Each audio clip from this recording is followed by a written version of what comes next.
Hello and welcome back to Your Biz, Your Rules. I'm very excited today because I get to talk about one of my very favourite topics, which is, of course, content planning, with the one and only Lea Rice. Hi, come introduce yourself. Tell us all a bit about what you do. Hi Dara, hi everyone. So my name's Leah. I am an accidental entrepreneur and I help brands slam it on social media. So that can mean anything from training up individual people or teams of people. It could mean taking care of their channels myself and just making sure that they really come alive online and kind of hit all the brand goals. Right through to providing support for traditionally employed or freelance social media managers, and also selling my own content planners, which I've designed up in Google Docs, and they went on sale in just before Christmas. So yeah, that's my first ever product that I've released. So I just need to ask, you said you are an accidental entrepreneur. What does that mean? So I didn't ever plan to start my own business, because it always was very drummed into me that kind of you needed job security and like a wage of some kind. I think I was kind of a product of the scarcity mindset, really, which I think a lot of people can fall victim to when it's not necessary. So I didn't really know anything about how to kind of earn money for what I do. Instead, I was always brought up just to take what you can get, which is fine in some cases, but not for your whole life. And then I kind of did my first couple of jobs after I graduated from university, and then one of them really went south and there was a lot of bullying going on, and I couldn't take it anymore one day, so I just sort of switched and went, okay, no, this has to end now because it's making my life miserable. And in a couple of days I put together my plan for going freelance, ran it by a couple of people, and one of them is Emma Cossey, who she's been like my guiding light through the whole thing. And then I kind of spent a weekend helping my friend put my website together, which was very kind of her to volunteer to do. And by the Tuesday, I had my first 4 clients and then handed in my notice. So yeah, it was kind of an accident and done out of necessity because I was really unhappy. But here I am now, really enjoying it, and it's completely worked for me. It's funny because if you just change a couple of details, that could be my story. Because mine was Really? like I had a run-in with my boss who was like really mean to me on a Friday afternoon, and on the Monday morning I handed my notice in. Really? Yeah, That's so brave. but I was crazy because I'd always thought, because I'm a planner, I like to know what I'm doing. Yeah. And I had no plan. I had no clue what I'm doing. I had my 30-day notice period to figure it out, find some clients and line something up, or Yeah. Yep, I know exactly how that feels. Like, it was like hands down the most ridiculous thing I've ever done, but it was also the best.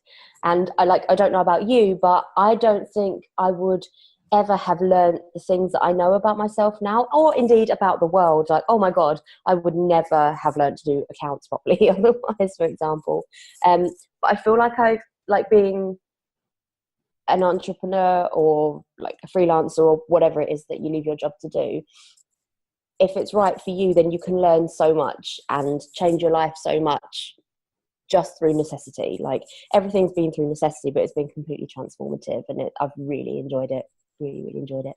And I think when you first start out, you kind of have to be the person that does all of the things. So you have to be able to tick all of the boxes yourself. Whereas when you've got like a steady job, you don't have to really move outside of your established role. It's just sort of there and you just have to do those things. So it is like an amazing learning experience, if nothing else. Yeah. And if it's not for you, you can always go back. So that's fine. Absolutely. Okay, so obviously the name of the game today, content plans. Yes. My favourite topic to talk about, and nobody ever wants to talk about it with me because I'm so geeky and ridiculous and anal about it. But tell us about your content planning system. So I, for a long, long time, have set up my content planners in Google Docs because I think that is the hands down best system to use. You don't really have to like train anyone on it if you need to collaborate with other team members or a client or whoever. And it's a live document as well. So there's no need for like a million versions of things to be circulated around a team. Then people were using the wrong one because there's 30 and no one's deleted the other ones and all that stuff. Like there's no back and forth with that, but at the same time it is just like using Excel or Word, which kind of everyone knows now. Like I know everyone in school, when I was at school, thought it was really necessary for us to do entire exams on that, but it's kind of you grow up with that stuff now. So that's how I do it, and I will set out every single day of the year, in like on a month by month tab. Then I will go through, put in all the national days for the country that I'm marketing in. So largely for me, it's the UK, although I do have a couple of American clients. And that can be anything from the usual stuff like public holidays. So Christmas, Boxing Day, the Queen's Jubilee, that kind of thing, right through to the weirdest stuff.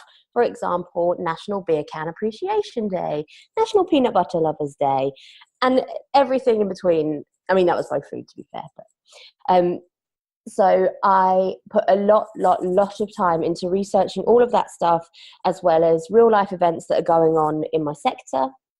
And then last of all, you go through and you kind of note down what campaigns or launches or kind of seasonal changes are happening in the business. So that's all there in the content calendar.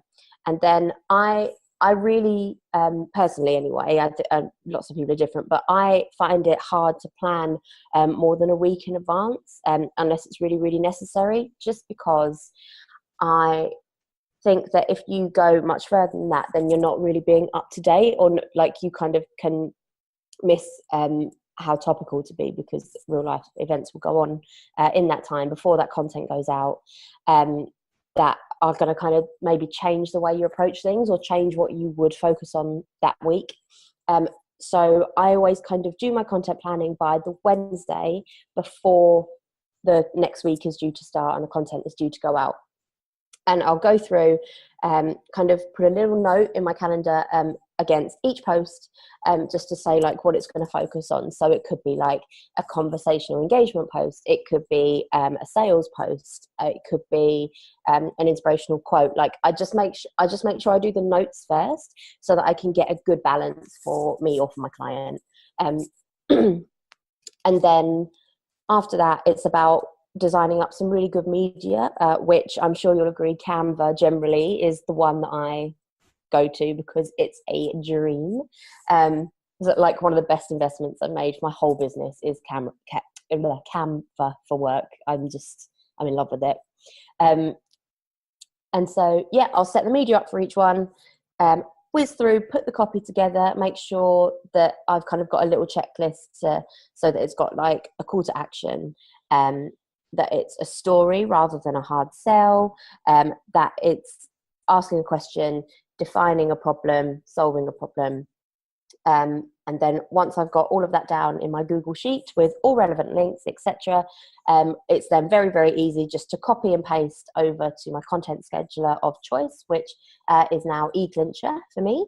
Load up the media that goes with it, get it scheduled, and it's done.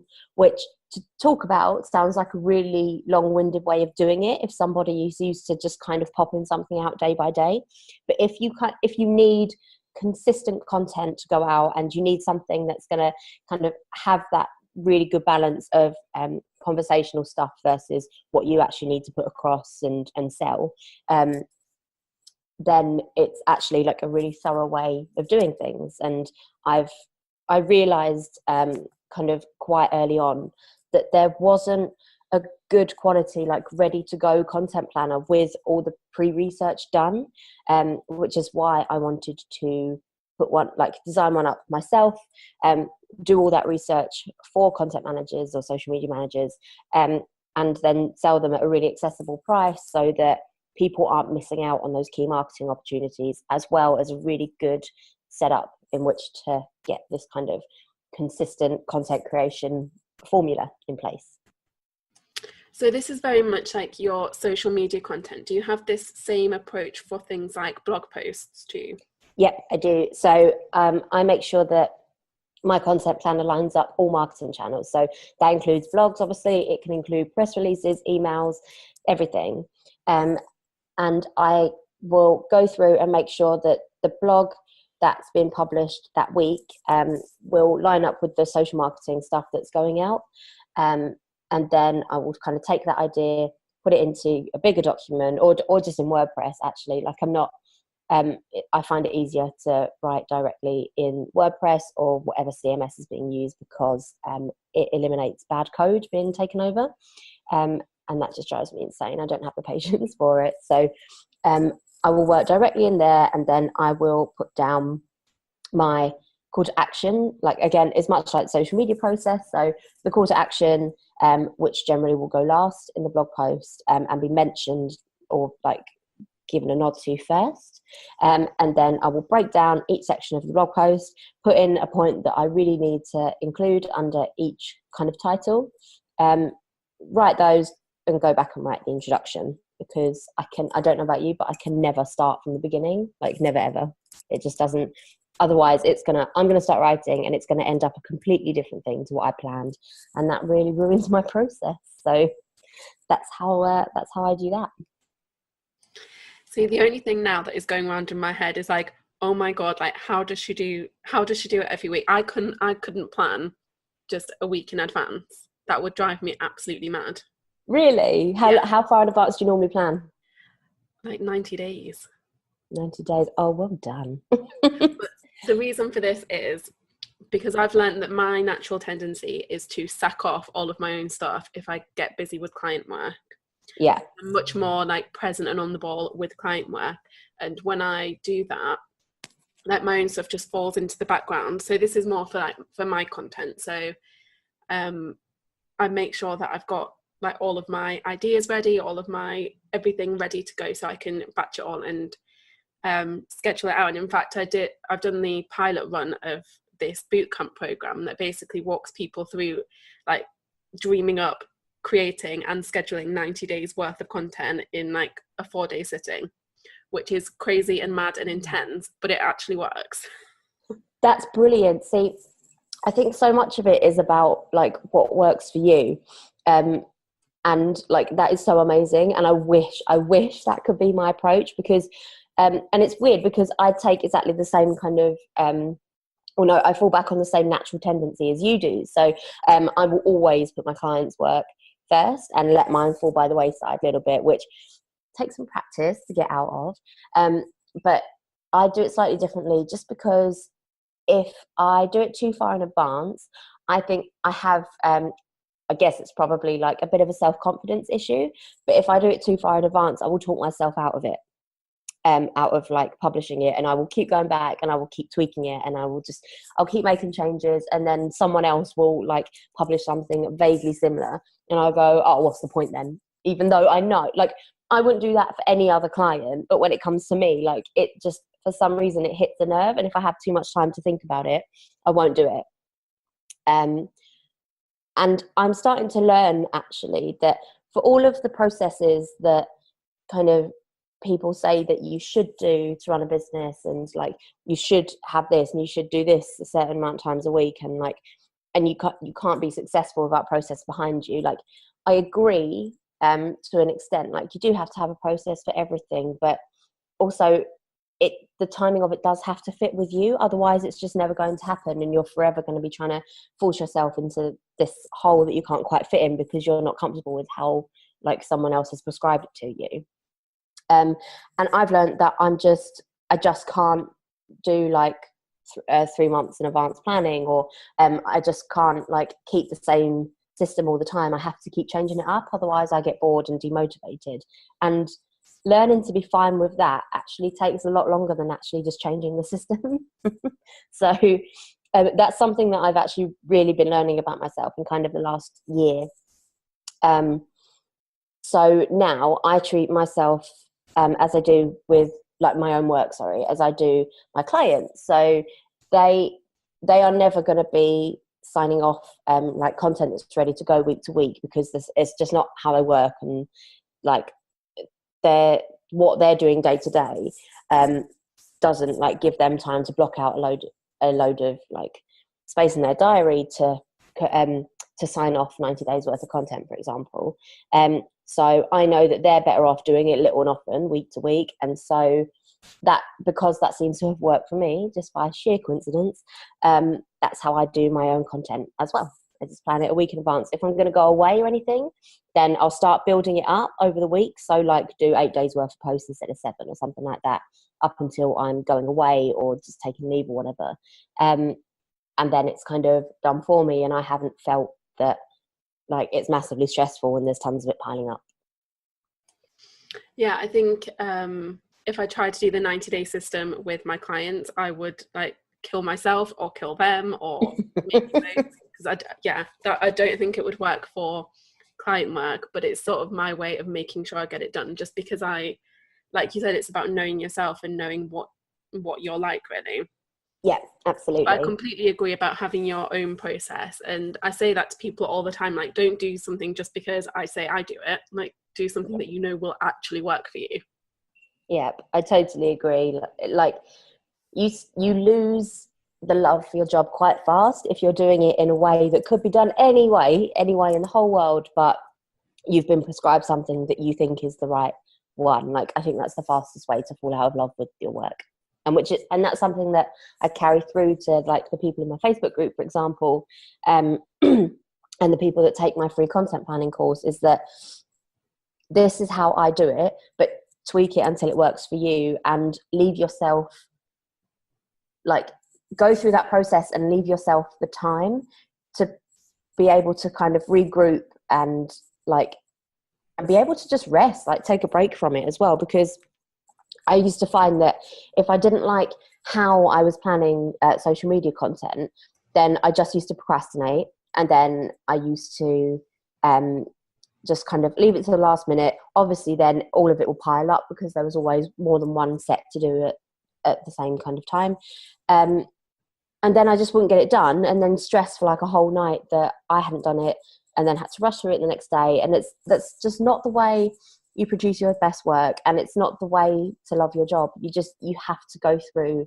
what works for you, and you have to like do a little bit of experimenting to find that.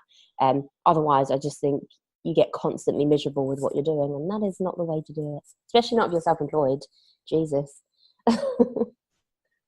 Yeah, I've turned a lot of things into a bit of a game. So because I do my like general business planning every 90 days, and I'll like revisit my goals and see if I still actually want those and all of that stuff. I switch up the different systems and processes I use every 90 days or so, just to like test things out and see if I can find a better way. And often I'll go back to the old way, but sometimes I'll find like, I don't know, new tools or new techniques that I like a little bit more. Oh, excellent. I'm going to interview you now. Can you give me an example of one? Because that's super interesting. I'd love to know more. Yes, so let me think. So Instagram content. I absolutely love Instagram, and I don't do Instagram the way I do the rest of my content. So originally I tried doing that. So I was like batching it heavy duty style.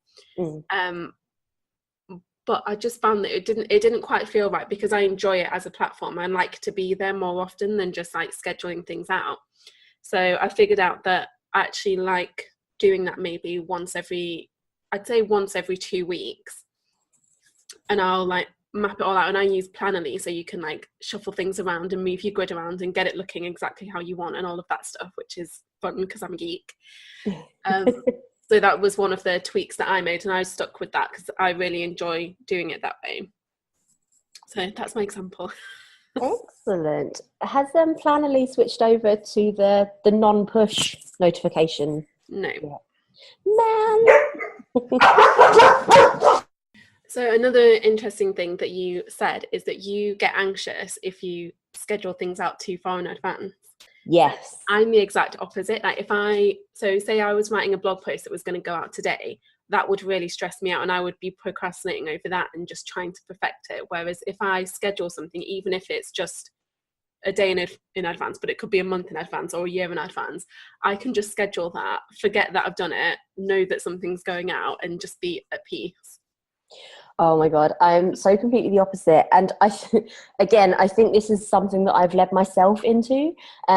So you'll know this because you're friends with me on Facebook and stuff, but I used to have quite an interesting hobby, which was burlesque dancing. And I I don't know how I managed to do what I did like for so long, because stepping out onto a stage to burlesque dance is really terrifying.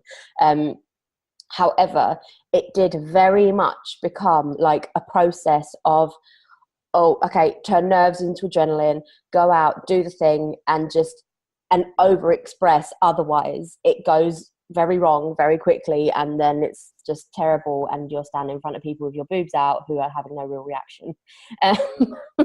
So I do sort of feel like doing that for 4 years has changed something about the way I work. Like I don't know exactly what it is, but it does feel very similar.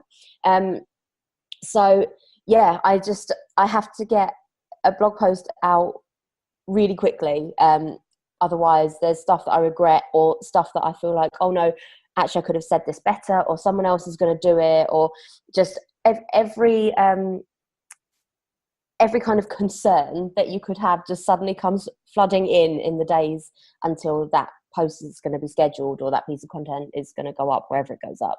And so I've not been able to give myself the luxury of time with that. And it's fine, like it works for me because of the way that my clients are working. And I guess a lot of people kind of believe in the philosophy that you have to treat your own content as that of your clients. And I guess that's ringing true to me this way, because like they have a much shorter time space to sign everything off and let me schedule it, and doing that for myself is absolutely fine. I can just build that into my schedule. And I did a brainstorm day with a friend recently, and we both sorted each other's schedules out. So helpful. Oh my gosh, it was so helpful.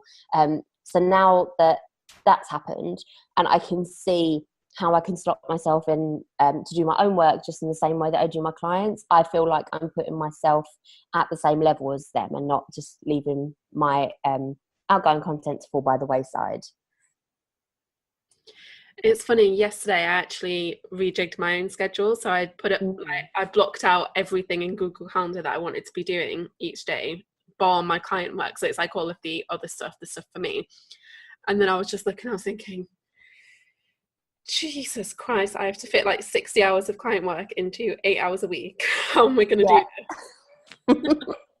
I've been there so many times, but it's about breaking it down, isn't it? And it's just about scheduling it so that it works to your kind of most inspirational times of day as well. Like I know that's a really kind of standard way to approach scheduling for your work, but you have to like take stuff into account. Like I've recently shifted from being most alert and creative in the morning to that being an evening thing, which, I mean, above everything else, is an absolute pain in the ass, because that's when everyone else finishes work, and it's quite nice to see people now and again. But I know, for example, that say on Tuesdays, like my housemates normally go to the theatre, because one of them is a theatre designer, and she often gets cheap tickets to the London stuff on Tuesdays.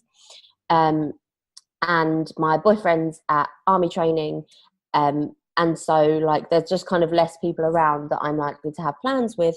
So I will take that evening to take myself out for like a little dinner or a coffee local to me, somewhere with internet, and just kind of treat myself to an evening where I'm in a nice kind of place and I can do my blog posts, for example.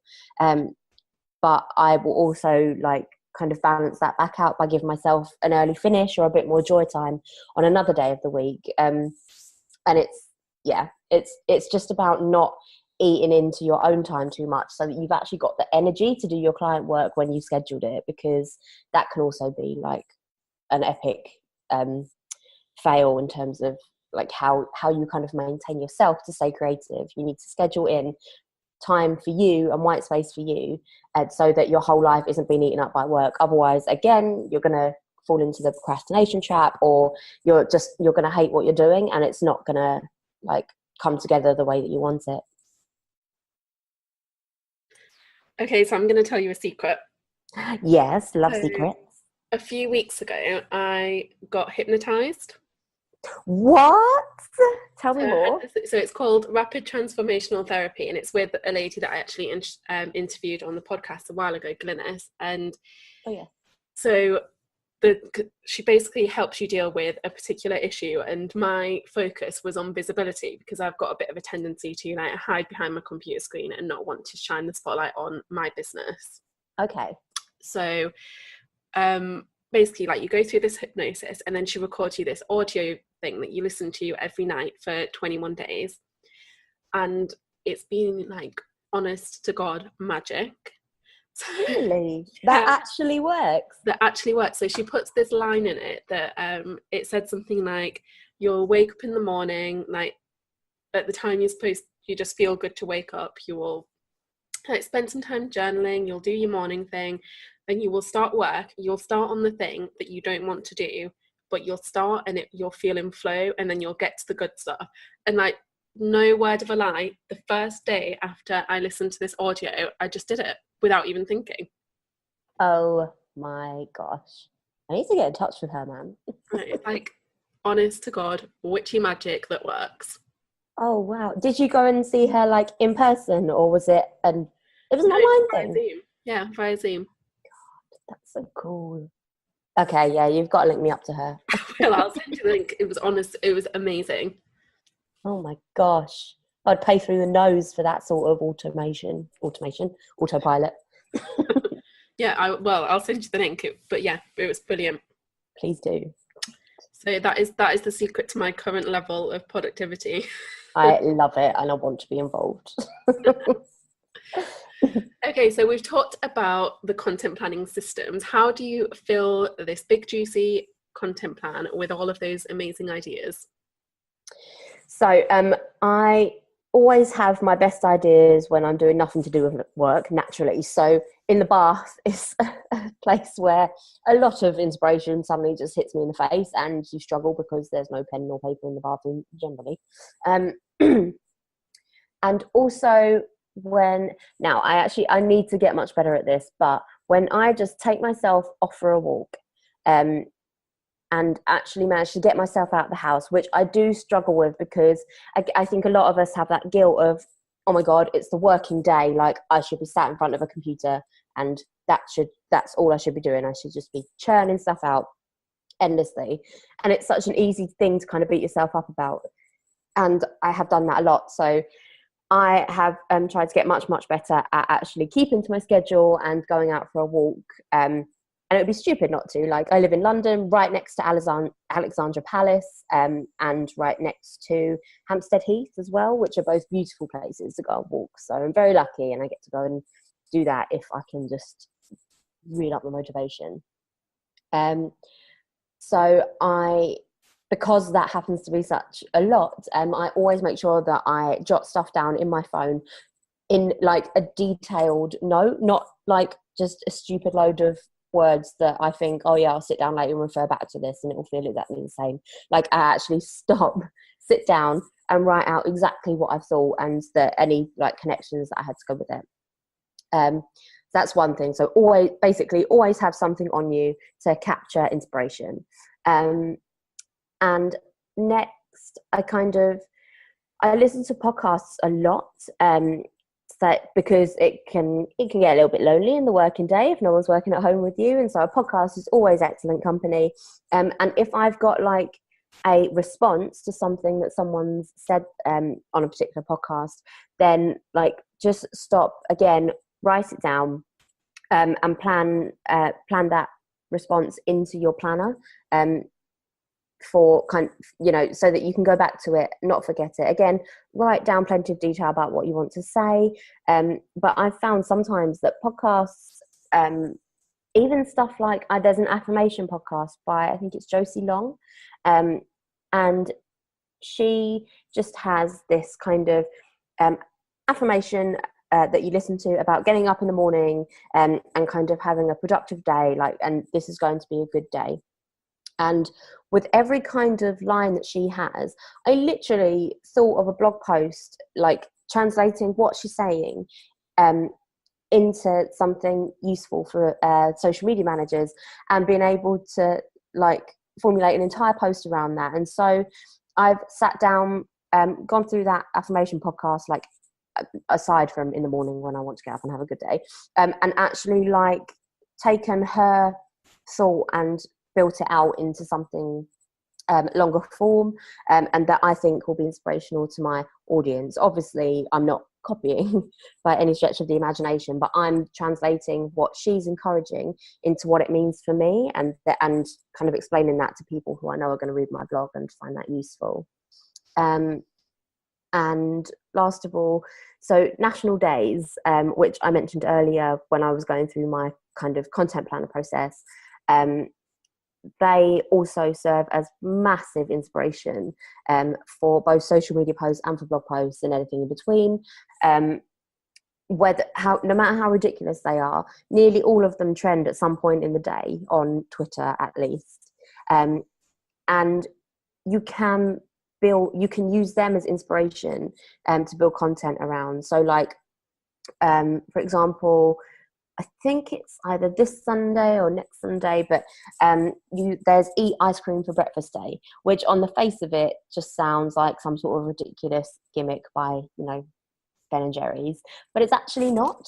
It's an inspirational thing about a lady who was trying to get her children like through a storm, like they were very, very scared. And she was like, it's okay, like tomorrow we're going to do really nice things.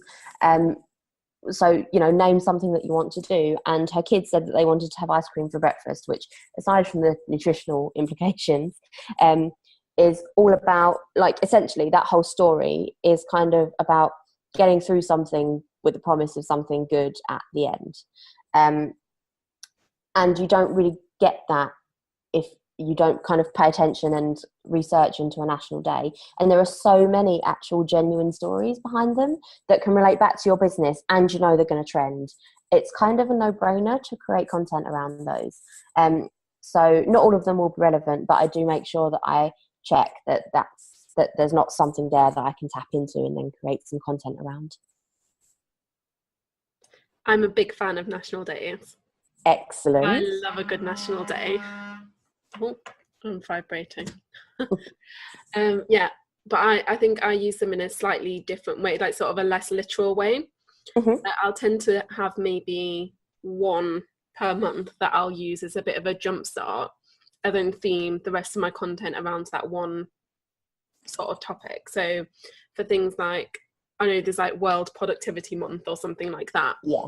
So that month I might do like a weekly blog post on a different thing that's sort of in the realm of productivity, or like bits and pieces like that. So rather than like just being like happy productivity day, I'll sort of, like you said about the affirmations podcast, I'll look at how it actually translates to me and my people, and then get a bit creative with it and just use it as more of a jump start.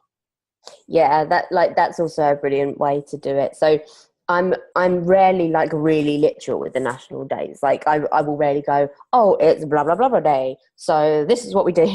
Like, yeah, it's the same thing, like drawing out the strings of inspiration from each one, looking at how they're relevant to you, and then taking that idea and running with it. Like, I totally agree. So it's a good way to do things, I find. And also because there is literally a national day every single friggin' day of the year, it's really hard to run out of inspiration if you've got a good, reliable list in front of you. Well, there are like multiple national days every day of the year. Oh my God, there are so many. Absolutely.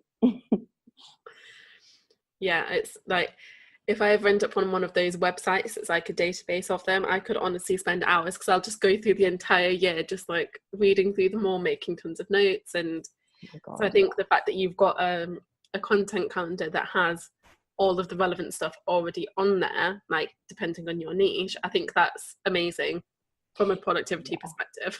Yeah. I mean, I won't lie, it took a bloody long time to get all that down. So yeah, it was hours of extensive research. and as well, because I do 5 planners. So I've got food and drink, charity and social enterprise, digital marketing, and another one. Oh no, sorry, there's 4. And then there's the big bundle, which incorporates like just everything. So that one's more expensive, obviously, but it's particularly good for like a freelancer who is creating content for clients like all the year round, but doesn't want to have to buy, 10 planners to like cater to every client. So they can just buy it once and then duplicate it as many times as they want, which again is a thing that I wanted to make sure that people could do and would be really valuable to them. So that after that they've got everything there, they can do it for each client. Then all they need to do is filter out what's relevant and what's not. Like magic. Google Doc magic. Okay, so out of all of them, what is your favorite digital platform? So I thought long and hard about this before coming on the podcast, and I think it's hard to choose, but I think that it's actually going to be Facebook. Ooh, now I know, very controversial. So don't get me wrong, I think that they have shit all over small businesses and small creators, and I definitely don't agree with how hard they've made it for the little guy now. However, from a one-to-one client point of view, I still find it the platform where you can sort of do the most, and you can there are so many different strategies that you can employ to find the one that works for you, rather than just kind of getting stuck on a couple. So I think the data that they've collected around people is, although scary, we'll move that aside for a second, but it is amazing what they've managed to do and the way that you can target people. And you don't have to know about every aspect of Facebook to be able to succeed at it. So you don't need necessarily to know how to run like a ton of Facebook ads to all these different audience niches, although obviously it's great if you do. And if that's the key strategy you're going to use, then you really need to kind of know your stuff around that. But also there are other ways that you can generate engagement and grow your following without having to do that. So so what I'm about to explain has definitely also triggered a little bit of controversy, because people, they don't like the boosted post system a lot of the time. But also a lot of people's response to the Facebook algorithm changes have been like, oh, don't throw money at the problem. All you need is quality content. And I agree, like you definitely need quality content. But if everyone is making a move towards making sure that they ticked all the boxes for their quality content on Facebook, that you're still in the same position. So your content can be as the absolute best that it could ever be. Like no one in the whole world can make any changes to it, and it's relevant and it's like optimized to drive sales and all kinds of stuff. However, everyone else is doing the same thing, and without money, that reach is capped. And so the way that I've devised for my clients is to obviously create that very quality content, but then sort out a boosted post strategy where you will put a certain amount of money behind each Facebook post that they put out. So the way that I do it is that I incorporate the charges to my clients for my time and the boosted posts into their like monthly fee, so that they don't have to worry about it at all. Like it's all covered. And I will go ahead and create that content as usual. It will go live. I'll boost the £5 behind it.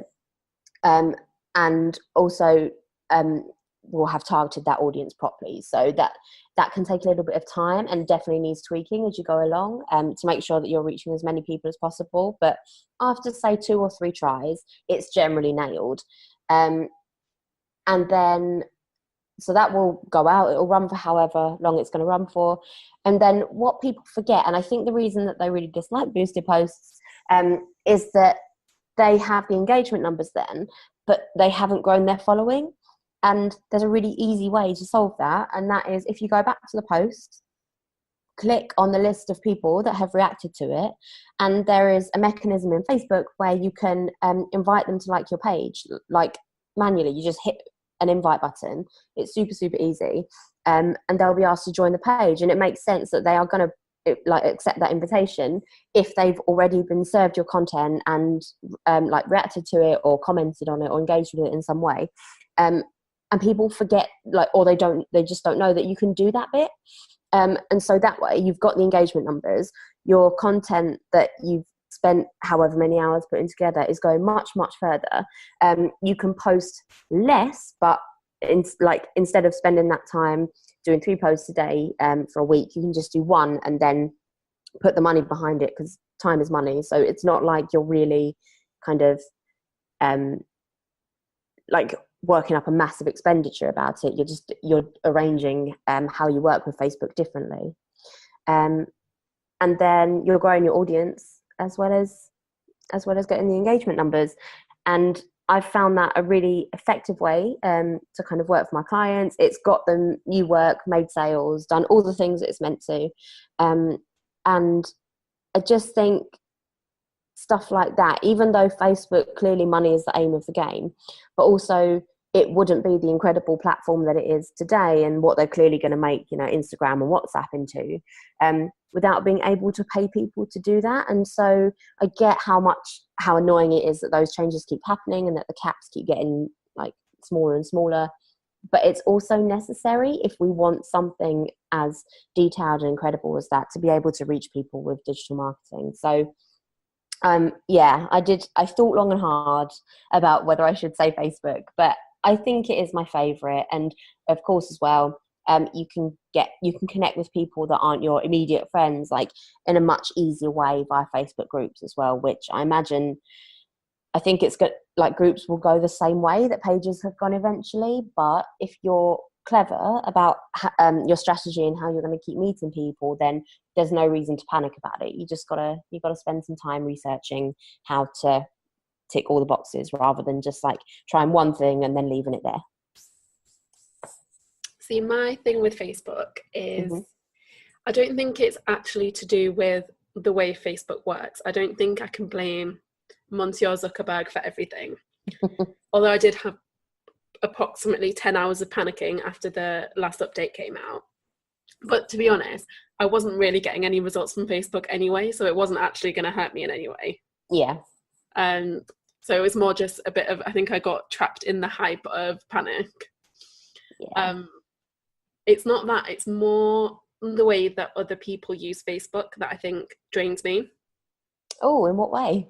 So because I used to love Facebook. Like, any chance I got, I would be like in my favorite Facebook groups, just like chatting to people. And I used to have really fun, really good conversations with people that I actually felt like were like real discussions. Like, we were really talking about things. We were sharing ideas. We were like genuinely and authentically connecting in every sense of the word.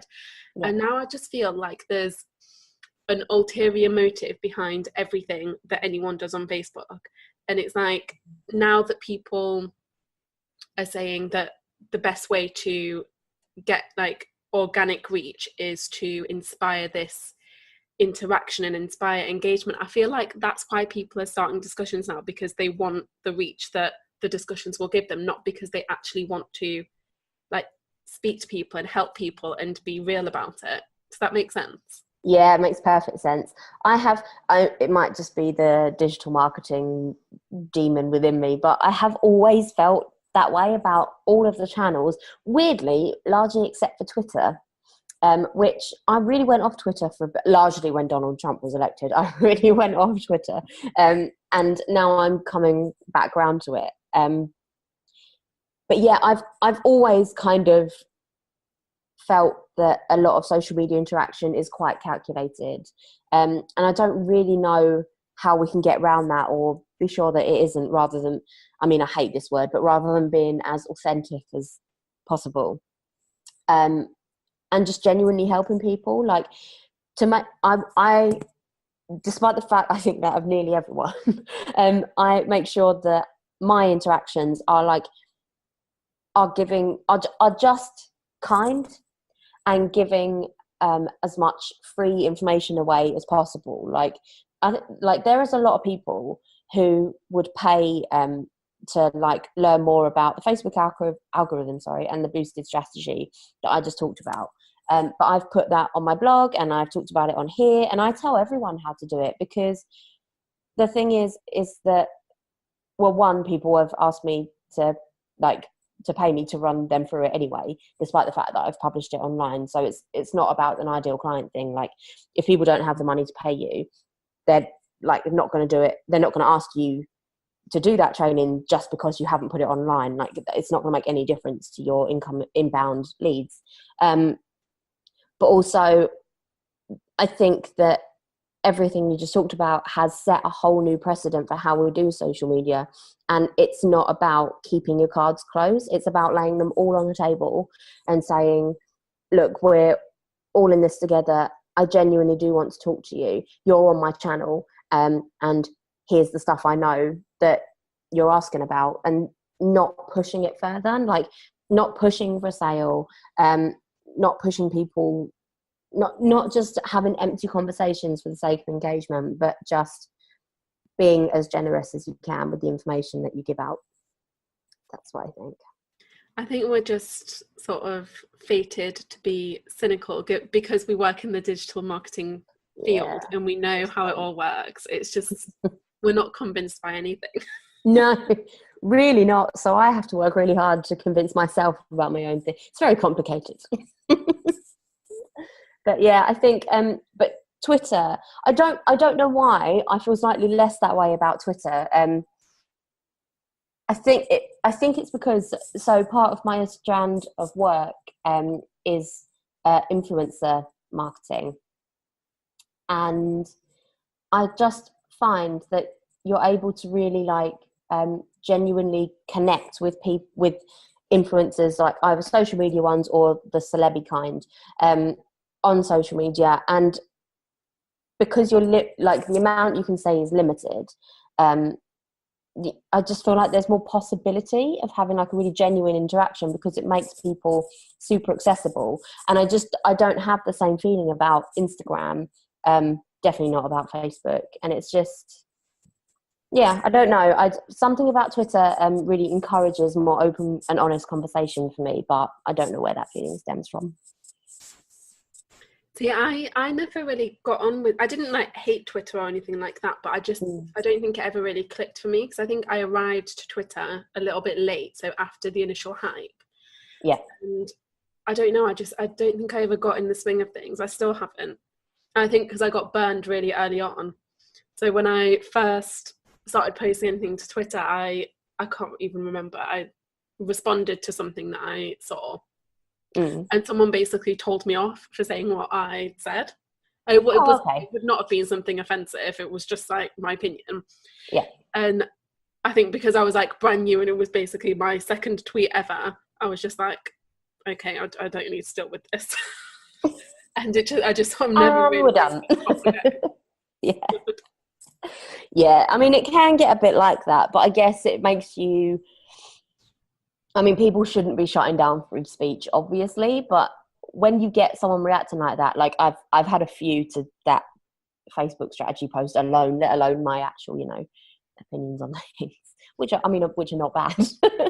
But like people do shut you down sometimes, and they can, and it's public and like super accessible, because you can find a tweet on almost anything unless you've got really high privacy settings on. But it does, when that happens, it makes me just like sit back and reflect on my idea around the thing, and what I've said, and just check in with myself and make sure that I'm not overlooking something or haven't missed something.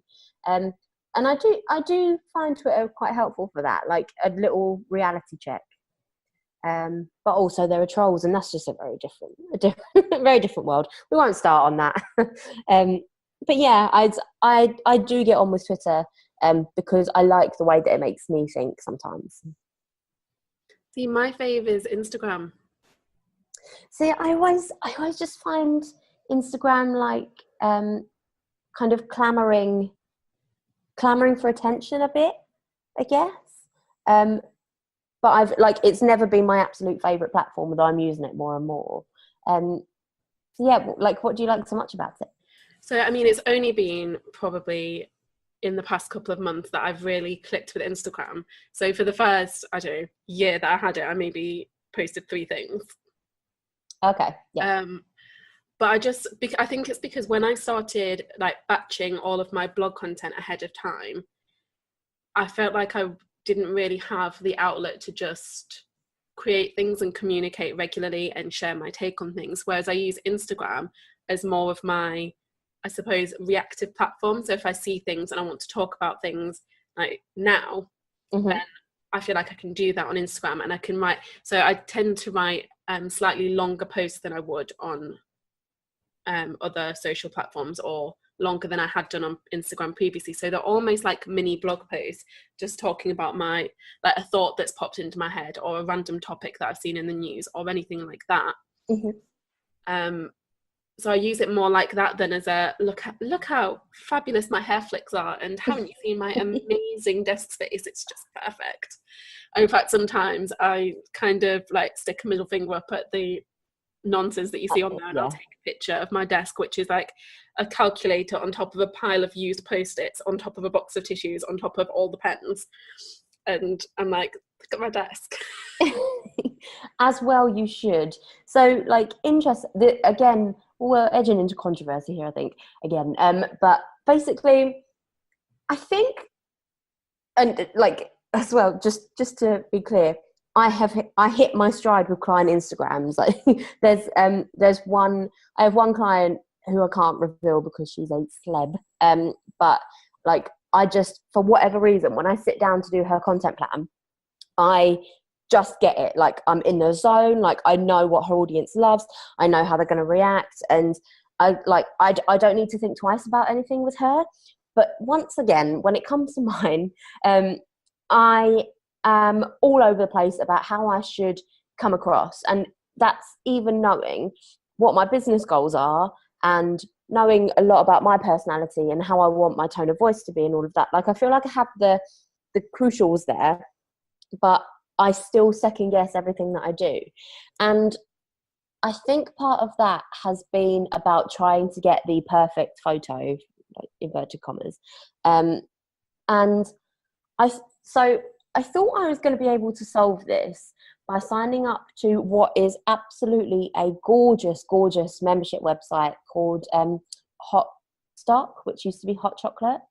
And like the girl who runs that has an incredible business for female entrepreneurs. And she basically shoots new stock photos every month, uploads them to the website, and then the paying members can use them for their channels. Like it's absolutely brilliant, and like so worth the money if that's your key target market. But I don't only work with female entrepreneurs. A lot of the time I'm working with charities or like individual brands that are a bit different, and high-end clients as well. And I think the mix has me confused about how I want my own channel to come across. And I've signed up for my Hot Stock membership, and I'm using these absolutely gorgeous photos, but the whole time I'm sort of like, actually my strategy is around being super real and like a little bit edgier than your perfectly kind of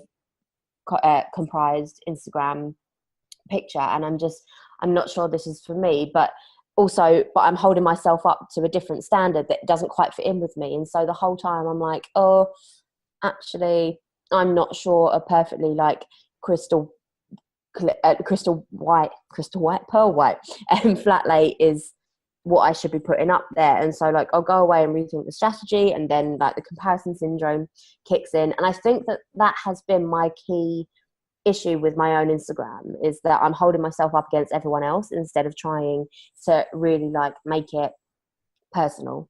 I think that's where I'm stumbling. See, the way I see Instagram is that that's my space to be intentionally eccentric. Oh, so fun. I don't have to like have these perfect pictures. I can like another thing, my pictures do not have to match my captions. That's like my golden rule. Okay. Oh, see, that's another one that I struggle with as well. A lot of people do. A lot of people think it's like, it's weird, or it's like a sneaky tactic or something like that. But I'm just like, Well, okay, I want to talk about finding inspiration. What picture, like, Yeah. what picture is going to express inspiration? Unless I just have like a Yeah, white background that says the word inspiration. Like, what? and that's not going to be. Yeah. So That's not gonna be good. I kind of, I'll come up with my captions separately, and I'll come up with my image, and I'll find images of just the things that surround me like every day. So things I use in my work, things I might see on my dog walks, pictures of my dogs, they're all over my feed. I've seen so much of your dogs. But they are gorgeous dogs. They should be seen. They are absolutely gorgeous, the handsomest dogs I have ever seen. Right. And I'll just take pictures of all of these random things, like as I would probably do anyway, even if I wasn't thinking about Instagram. And when I first started focusing on Instagram, I just went back through my gallery roll on my phone and just collected like tons of pictures that I'd taken, God knows when, of like cups of tea in nice coffee shops, or like interesting graffiti, or posters that I'd seen, or like cool colourful bookshelves, or and like all of this like random crap that I had on my phone. And I just sort of wove those in like alongside obviously my blog post graphics and insanely witty quotes and all of that stuff. So it's got this more eclectic feel, and it's like a bit more me, and it's real because they're real pictures that I've taken of like whatever, but it's a nice mix. And I think that's what I enjoy about it as well, because I can just be random. Yeah, so yeah, that's really good. So Instagram, I hit my stride with the wording, but the pictures I always struggle with. And I think you just have to have the guts to be a bit more real. I think that's the key, isn't it? Follow your own advice. Yeah, that's a good idea. I'll do it for everybody else. I've always had a problem marketing myself. Do you know what? I think it is a lot easier to create content for other people than it is to create content for yourself. There's something freeing about wearing somebody else's mask. I can do it. Yeah, I can do it for anyone else in the blink of an eye. Like the things I have sold via social media over my career. Like when I first graduated, I worked at a social media agency, and one of our clients was they basically produced like this massive half egg shaped thing that you hang in the top of classrooms to improve the acoustics of the teacher talking, so that kids can like hear fully, and that impacts the learning and blah blah blah. But like, imagine trying to sell that on social, yeah.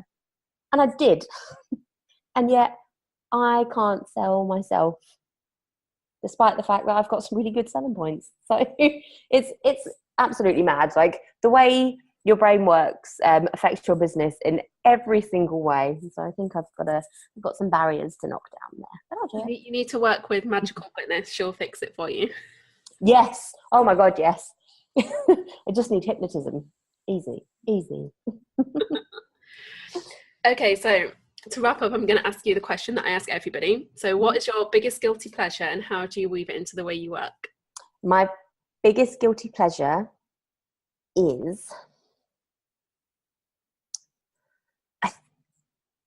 I don't know how weird this is, but I sometimes forget if I'm like, up to my eyes in it and super, super busy and trying to like make myself focus all the time.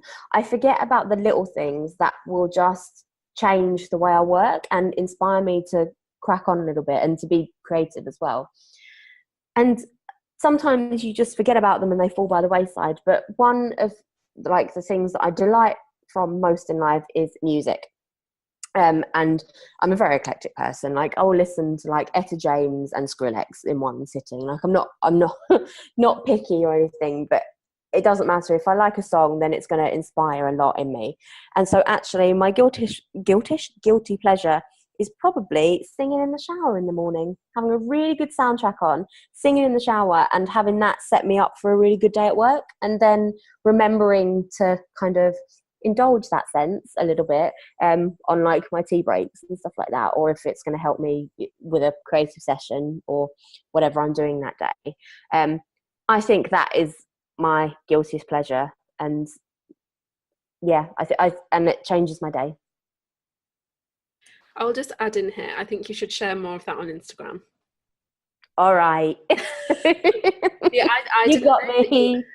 I didn't know that you were musically eclectic, but if you shared like I don't know, album art or screenshots of your playlist, then I would know that. All right. I'm gonna I'm gonna sit for 5 minutes after this, and I'm gonna put that straight in my social media strategy. You got me. Okay, so just round up for everyone where we can find you online. Yep, so you can find my website at Lea Rice, that's just LEARICE.co.uk. You can find me at Lea Rice on Instagram and Twitter.